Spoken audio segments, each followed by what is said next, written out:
Go to an interesting exchange between Mick Wallace and Enda Kenny.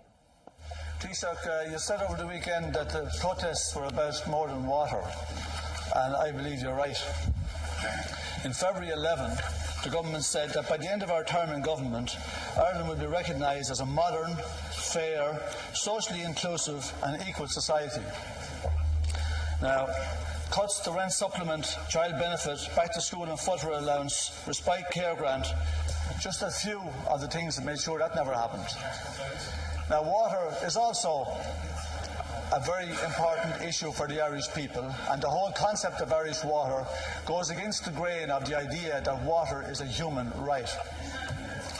Much play was made on the weekend over the disturbances at the protest where the Taoiseach was.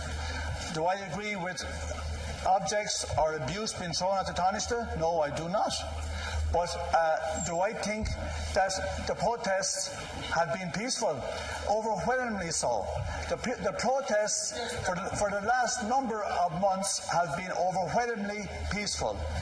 This protest is not led by any political party or any groupings of politicians. It's been led by the people. It's a grassroots movement. It's based in the community. The people have no problem paying for water through a progressive central taxation system. The people are interested in conservation of water. In fact, they're more interested in it than the government are. What have you done about harvesting?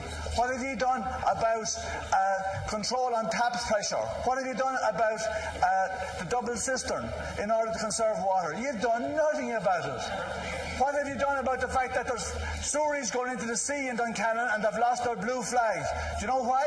Because for nearly 4 years, you've done nothing about it. We've heard a lot of talk about democracy for the last few days. Question, please. Taoiseach, I asked you this. If you're so interested in democracy, and if you're so convinced that you still have the people with you, why don't you go for an election? Will you call an election now and dissolve the government? Taoiseach, your government has lost its mandate to govern. You no longer represent the majority of people in this country, and if you think otherwise, then go to the country and let the people decide.